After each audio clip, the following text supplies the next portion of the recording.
The president of the Tampa Bay Rays sent a response letter to the Pinellas Board of Commissioners following their letter to the baseball team last week. The commission wanted an answer about the Rays' intentions on the deal they signed regarding a new ballpark.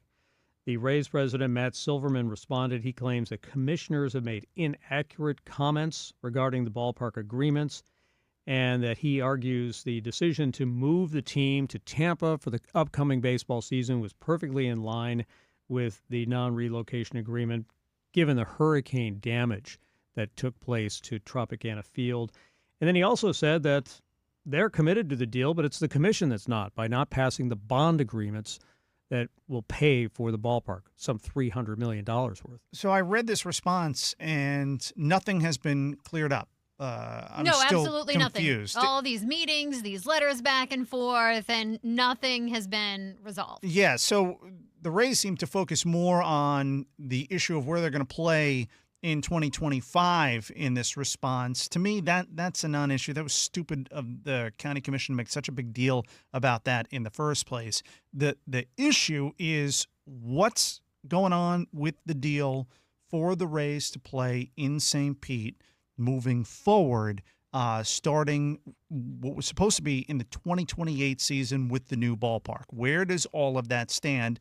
And it sounds like there is no answer to that. You've got the Rays who they are saying that they thought this was just a done deal, that the bond vote was a formality, that if they had known that a new set of county commissioners could come in after the election and upend the whole deal, they would never made the deal in the first place. You've got the county commission. They're set to meet again on December 17th. We don't know what they're going to do then. Are they going to vote for the bond agreement? Are they going to vote against it? They can just delay it again. I mean, it's just I see problems on both sides, and nobody seems to want to be the adult in the room and get together and figure this out. Where does this stand? It almost seems like the Rays are kind of stalling on backing out of the deal completely. Like maybe they're hoping that another opportunity is going to come up either in Tampa or in another city. Well, nobody wants to be the bad one. The county commission doesn't want to be the one to scuttle the deal, and the Rays don't want to be the one to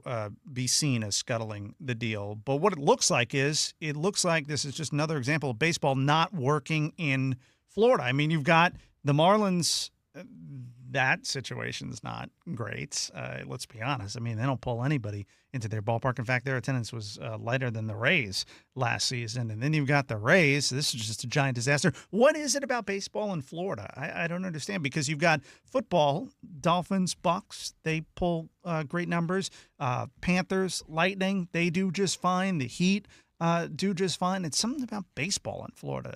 Tampa is tricky because you have a tri-city market essentially, and it's difficult for people in Tampa to get across the bridge and then drive all the way south down the Pinellas Peninsula. So not everybody wants to do that. There was, I think, a misconception by Major League Baseball that by building a ballpark in St. Petersburg, all the retirees would come and spend their very limited income on baseball. Chris, that didn't happen. If you build it, they will come. Yeah, not necessarily. Yeah. And they built it right around the time that movie came out. Yeah. So maybe they got caught up.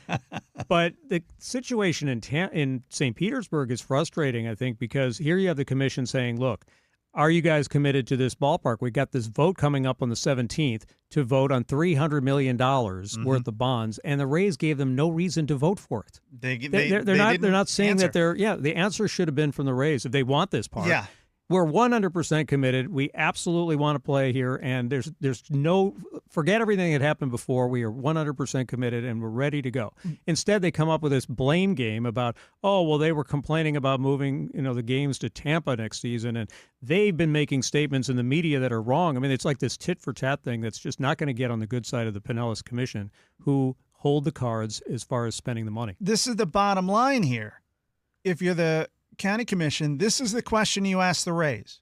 If we move forward on December 17th with the bond agreement, are you set to adhere to the deal as it was written starting in 2028? We've got a new ballpark in St. Pete with the whole redevelopment project, and if there are any extra added dollars that are incurred because of the delay from the hurricane, whatever, You're handling that. That's the question, because the Rays seem to be saying, well, now it's not going to be until 2029. And what about this extra money that it's going to cost us? We don't want to have to pay that because you are the ones at fault for that delay and for that added cost.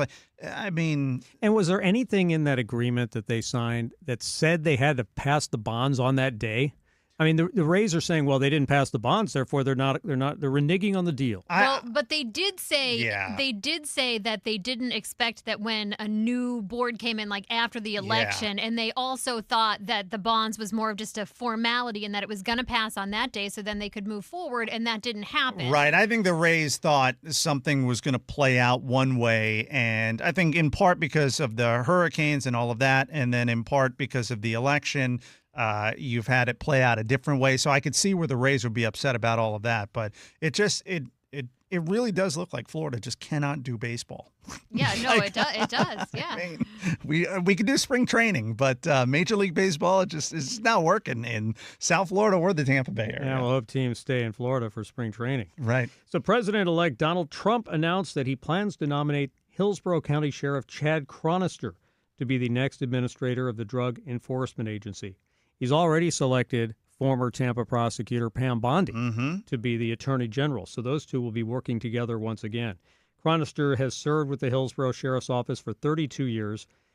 He is 58, by the way. So if you want to do the math on 32 minus 58. Good for 58. I got to tell you, really good. Chad Chronister looks fantastic. When you had said earlier that he had been on the job for, I don't know, like 32 years. Yeah, 32 years. I'm like, how old was he when he started? Because so 26. He looks like he's 26 right now. Yeah, no, he does. He looks really ridiculous. good.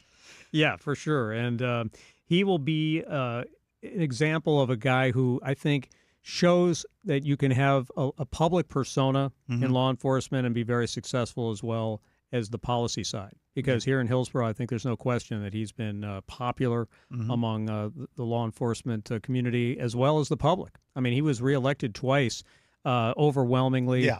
You know, he was appointed. He's only gotten more popular, too, since the hurricanes, all the work he did during that. And he's very much the kind of official Trump's looking for. He's a guy who has a public persona. He's good on TV. He's done national interviews on Fox. Yeah. So that is, not a surprise in some ways.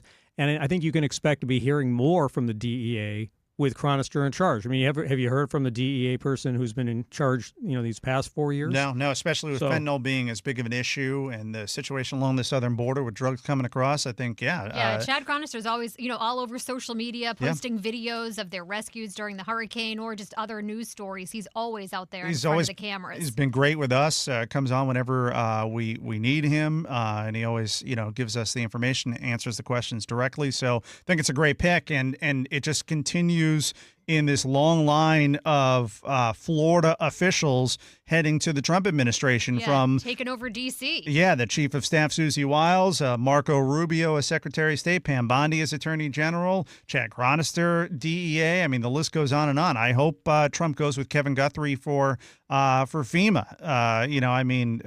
Really, it's a Florida administration. Yeah, let's just take over D.C. Yes, exactly. Make it like our summer home. Yeah, well, what does Governor DC DeSantis? Florida. Yeah. What does Governor DeSantis say? Make America Florida. Yeah, that's what we're doing.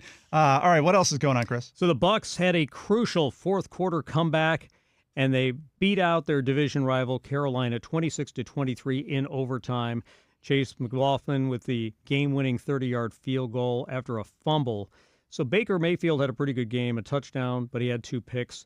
But the key here is that Tampa improves to 6-6 with back-to-back wins, and they're now tied for first place in the division, which puts them back in playoff contention. Yeah, so it was a good weekend for the Tampa Bay Bucs and their playoff chances. It was not a great stretch for South Florida. The Miami Dolphins losing. Look, you put the Miami Dolphins in Green Bay, and it's just not going to go The Packers were feasting on Thanksgiving. They were.